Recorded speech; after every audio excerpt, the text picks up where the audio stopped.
everybody. Welcome to our Mobilise Live. And today is all about, some elements of first aid for carers and prevention of first aid incidences in the home.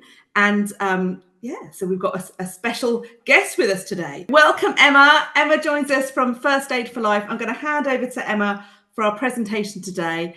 So we're in really great hands. Emma is a qualified nurse, first aid trainer, and was awarded a national award as most inspirational trainer, which just goes to show Mobilise just don't bring on any old expert. We bring the best ones for you that are going to be the most engaging, and you guys in the chat are going to make it super great as well, which is a real helpful thing. And at the end of the session, the idea is that we'll all leave feeling more confident, have some really simple first aid actions we can take, and understand some of the key risks in the home so we can keep ourselves and the people we care for safe. Emma, over to you and your little friend in the background there. Hello, hi, thank you very much. Lovely to meet you all. So I'm very pleased to have been invited to speak about actually, what I am going to be speaking about today is more about medication management, avoiding poisoning, and all elements of that side, because it is medication that quite often leads to a lot of these issues and problems. It's people getting confused with the medication. It's people sometimes being prescribed bizarre medication combinations, and it's sometimes the lack of a holistic approach. And you as carers can really make a difference to helping the person you're looking after to thrive on their medication, rather than to find that it's causing them additional problems. So that was the focus I wanted to put today. So I'm Emma Hammett. My background is nursing. I have also done a lot of caring in my time. So I founded First Aid for Life years ago, so back in 2007. And I run first aid training. We do a lot for carers. I set up staysafe.support, which is a specific sort of social cause that we set up for carers and for the people that you're caring for. And it is part of the social prescribing now. It's one of the things I felt really passionate about, again, as having been both a professional carer and a home carer. I understand how relentless it can be sometimes, and yeah, it's not an easy, it can sometimes be a very thankless task, no matter how much you love the person you're looking after. So these are some of the people that I've cared for in my time. So my sister sadly had a really bad car accident many years ago, and she trained as a nurse at St Thomas's like I did. And sadly, she ended up very brain damaged. So that's her at the bottom. Her son had a trampolining accident, and he's paraplegic as well. And he married Lou, who's got cerebral palsy. My mother had Alzheimer's, and my mother-in-law is hale and hearty, other than the fact that she's got a lot of physical disability, and she struggles to get along. So I do feel and understand what you're going through and how it works, and actually, you know, the health system could not work without you guys. Okay, so today I'm going to talk about medication management and how important that is, to make sure that if people are taking their medication right, and understanding the sort of side effects that some medications can have, and how that can impact upon falls, and make things harder, both for you looking after the person at home and for the person themselves. I'm going to briefly look at food poisoning as well, because particularly for older people living on their own, it tends to be something that we see quite a lot of. And then a very brief overview on carbon monoxide poisoning.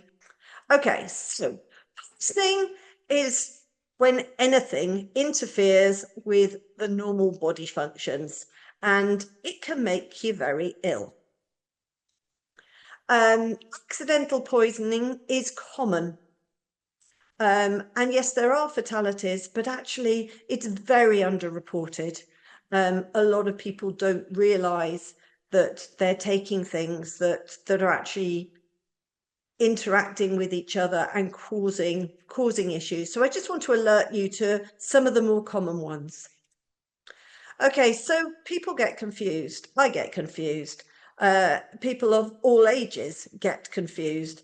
And older people in particular, very often the answer is they turn up with something and the answer is to give them another drug for it. And long gone are the days for most of us where you have one GP and that GP has a completely holistic approach and a holistic feel to your care. So things can get tweaked and things can get muddled by the professionals as well. It's really helpful to have one pharmacist and go to that one pharmacist, and they are specialists in what they do. So ask them. People tend to ask the doctor these sort of questions, but actually the doctor will usually look it up on Google, to be blunt, or in the British National Formula, which is on Google, in order to just work out what's what. Whereas the pharmacist, they've done their degree in it, that's what they specialise in. A lot of people do actually take medication. Certainly with my mother-in-law, she nearly always seems to be given another drug. She'll turn up and say she's having some sort of acid reflux, and the automatic thing is a drug. They put her on thyroxine.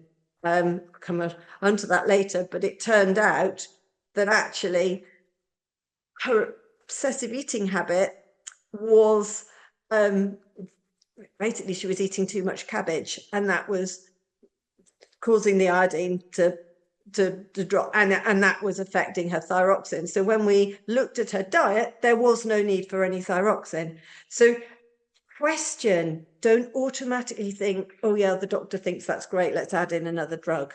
Because the more drugs you add in, the more complicated it can be. Older people very often take other supplements as well, which we all think are great.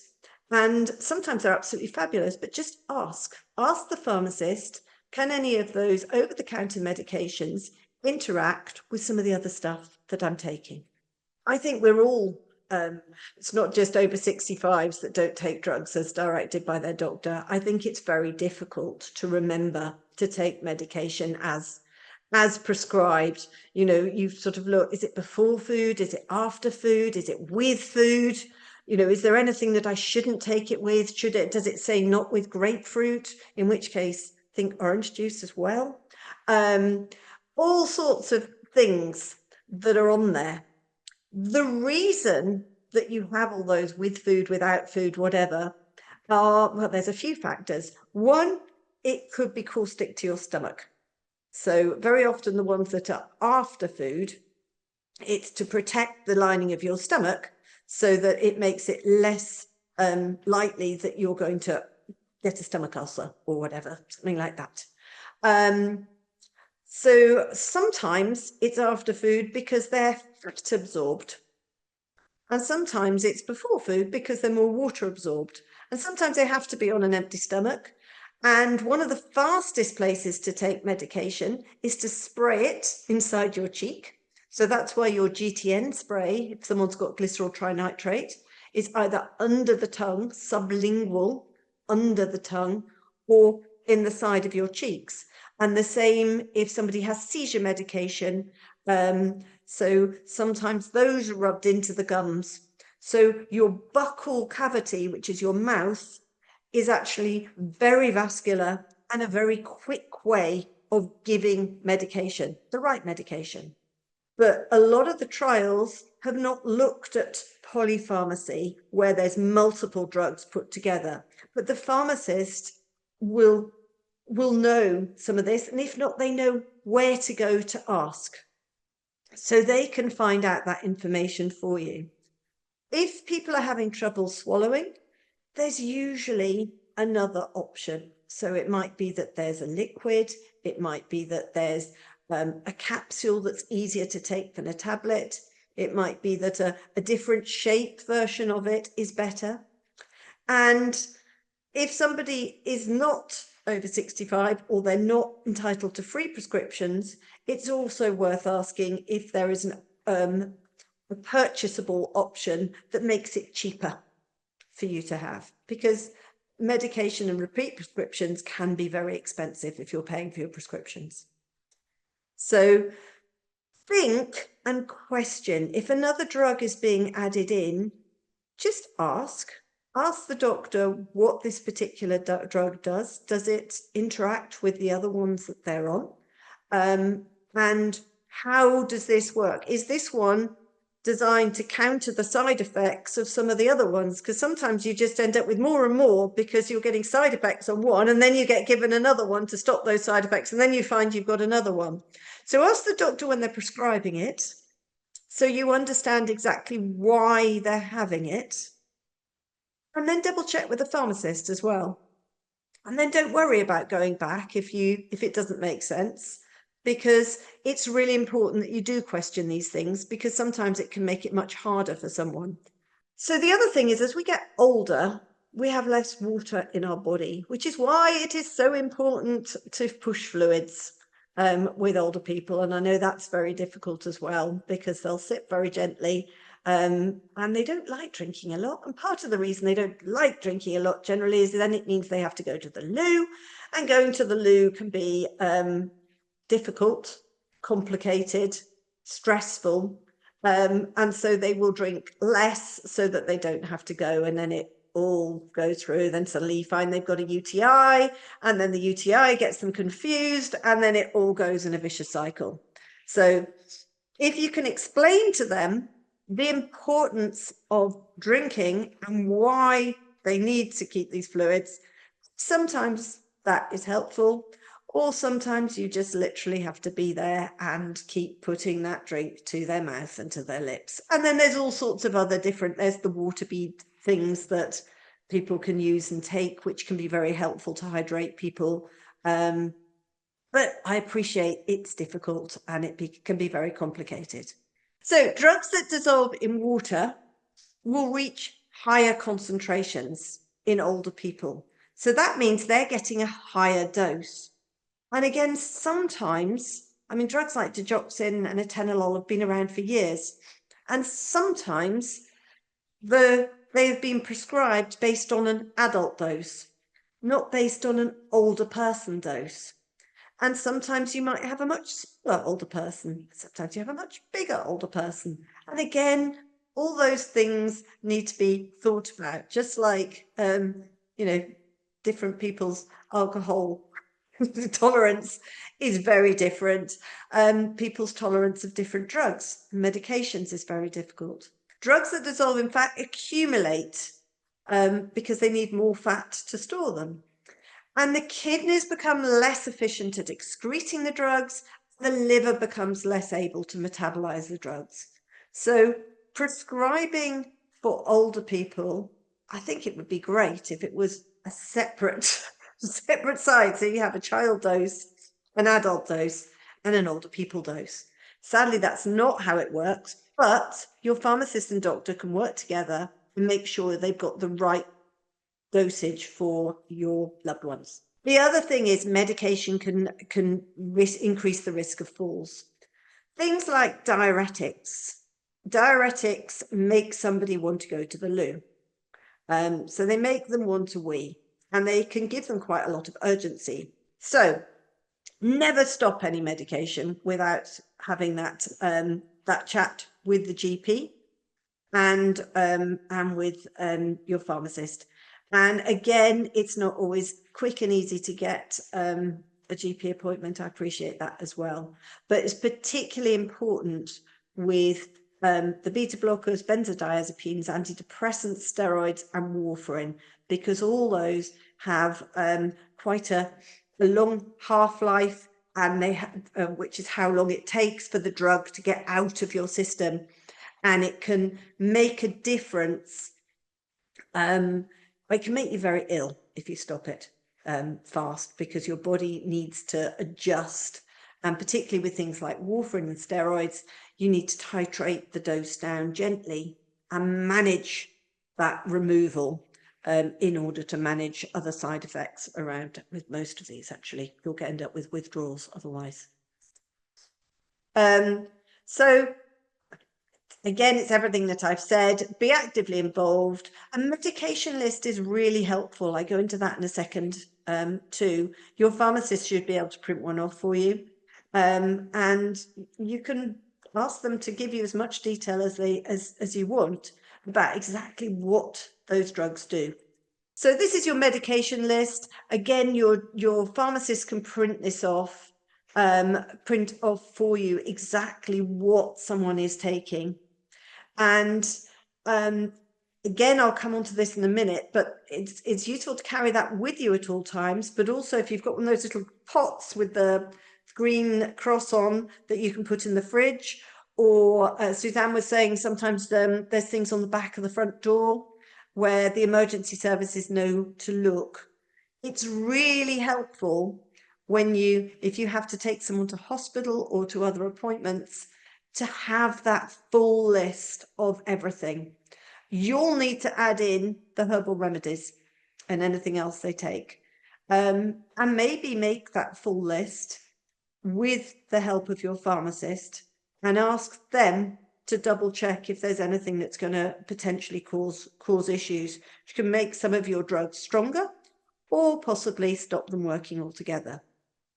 Okay, so yeah, important to know what to do if you miss a dose and what to do if you overdose as well, whether it matters. You can also, in terms of an overdose, you can phone 111 and you can get through to the poisons database, and they can also advise on that too. Other things to be aware of are the anticholinergic drugs.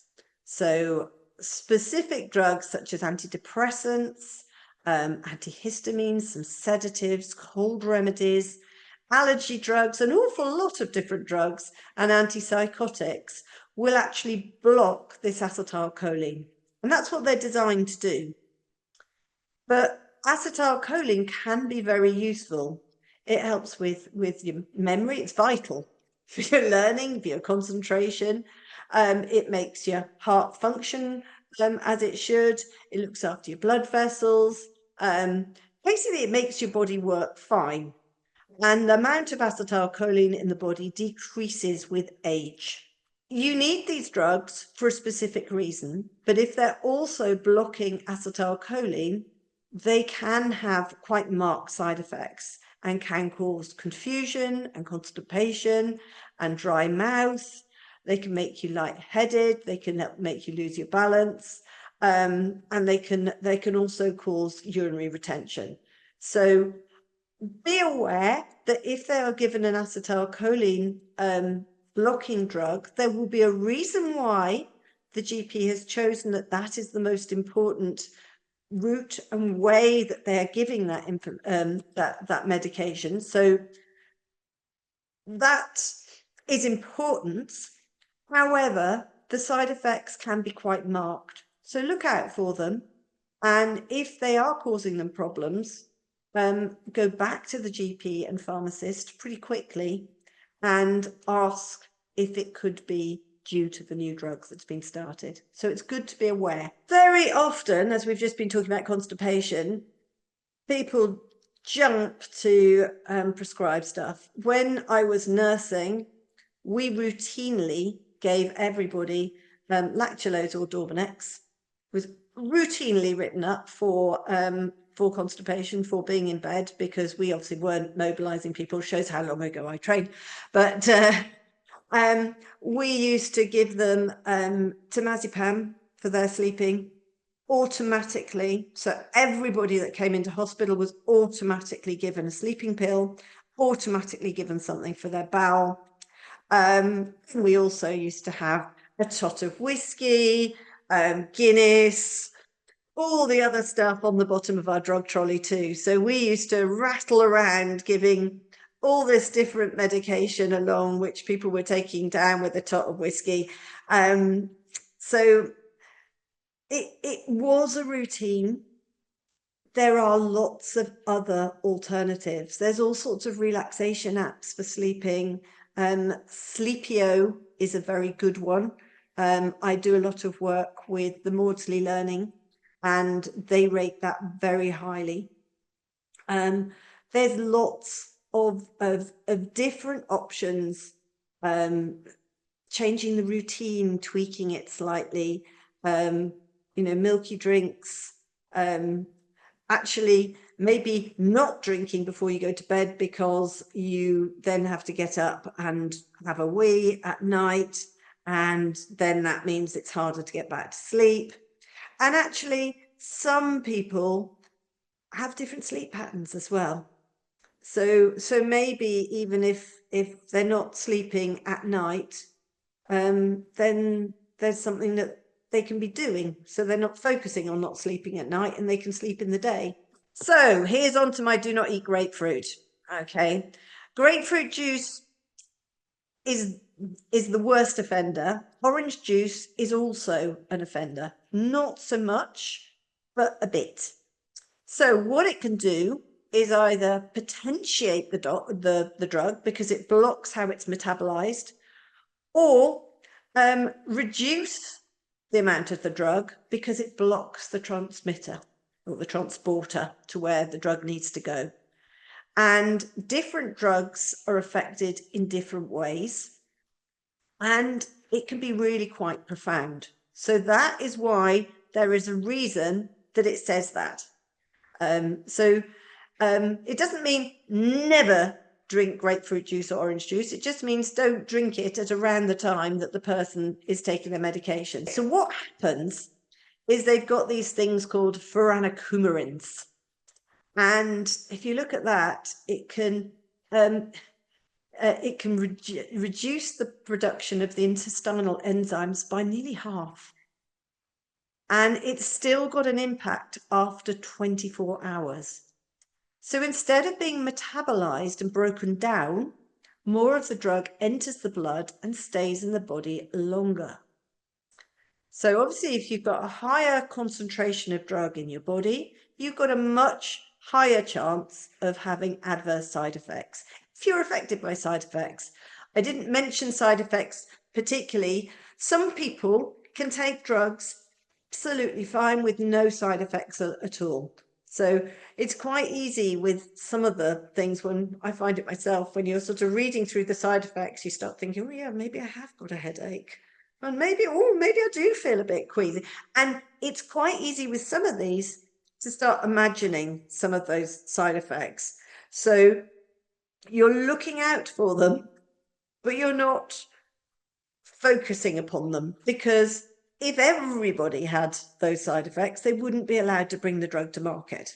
It affects an awful lot of people. So Crohn's disease, various corticosteroids, cancer, a lot of cancer drugs, different infections, statins, you can read them as well. The Viagra, I've seen people that have keeled over because the blood is not where it's supposed to be. Grapefruit can decrease the amount of drug, and it affects those drugs transporters so that they can't move the drugs into the cells where we need it to be absorbed. And so you've got less drug in your blood, and the drug is not as effective. So things like fexofenadine can also be affected. So fexofenadine is a very common and very strong, generally, antihistamine. It's a very good one for hay fever and that side of things. That is also affected, as it says here, with orange and apple juice. And so it says quite clearly, don't take with fruit juices. Swallowing problems, again, have a chat with your pharmacist. There is usually some form of an answer that can be worked around. There will be somebody who can help you, and it's very difficult, I know. And sometimes it's a long-term problem, and sometimes it's a short-term problem. But have that conversation and see what can be sorted, because there will be a reason why they've been prescribed that medication, and you need to, or there should be a reason why they prescribed it. It might be that actually when you say to them they just can't take this medication and they cut it out of the medication sort of mix, that actually they're absolutely fine. So it's worth trying that too. Accidental overdose, I said previously, 111 or 999 can put you through to the poisons database. Many hospitals also have a direct link to a poisons database. Don't make them sick. Encourage them to stay still, because moving around too much will metabolize it quicker. Call an ambulance if they're behaving strangely, or if they're deteriorating fast, because at that point you don't want to pop them in the car and take them down to A&E, because then you've got someone that you might have to, you know, do something serious for on your way. If they seem absolutely fine, but 111 advises you to take them in the car down there, then absolutely that's not a problem. But just if they're deteriorating fast. Various things to help. You've got the packs that the pharmacist can pack for you. You've got your Dosset boxes there. You've got the apps and alarms I was talking about, and all sorts of telecare pill dispensers and things, and your lovely little green pot in the fridge for the instructions for your things. Right, I'm going to very briefly whiz through food poisoning, because I've only got this down briefly, but just be aware. Older people generally are frugal. They don't want to waste the food. You might find things growing in the fridge. So use by dates are difficult to read, and sometimes people don't understand the difference between best before and use by. They give it a sniff, they give it a lick, and it doesn't taste too bad. And actually, they've got a reduced sense of smell, sight, and taste. You wouldn't be looking at it or touching it, but they'll give it a go. And also, still getting up to the shops and stuff. You know, they've gone through the effort of cooking it previously. In fact, you brought it in last week. And, you know, and now they're going to eat it.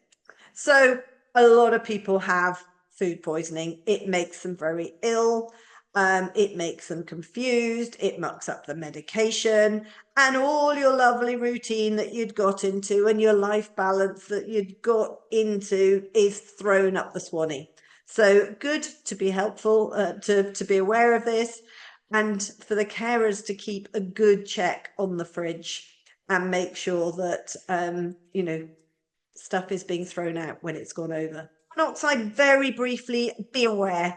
There are fatalities every year, fatalities even every year. And it is more common than people are aware of. Make sure that you have an alarm. It is a colourless, odourless, tasteless gas. If a pet's become ill at home and there's no obvious reason why, or the pet is getting listless or whatever, sometimes that's the first sign, hence the canaries in the mines. So be aware. Everything should be checked. They should have carbon monoxide detectors fitted and serviced regularly. It binds with the hemoglobin, it competes with the oxygen, it forms carboxyhemoglobin. The pulse oximeters that you put on can't detect it, and it reduces their oxygen in their system. So if you're taking them out and they feel better and they come back, if they have headaches, if they're showing signs of any form of confusion and stuff, particularly when they're in their home, get those things checked. And then on to my dear mother-in-law. So I mentioned her cabbage eating, which caused the doctor to prescribe thyroxine that was unnecessary. However, she also managed to put baby bio in her washing machine. And that caused her long-term skin irritation and skin rashes, which took, I mean, it's nearly gone now, but it's taken about 30 years to go. So as it says there, anything can prove dangerous in the wrong hands. Thanks, everybody. Pleasure. Have Thank a great you. afternoon. Bye, everyone. Thanks.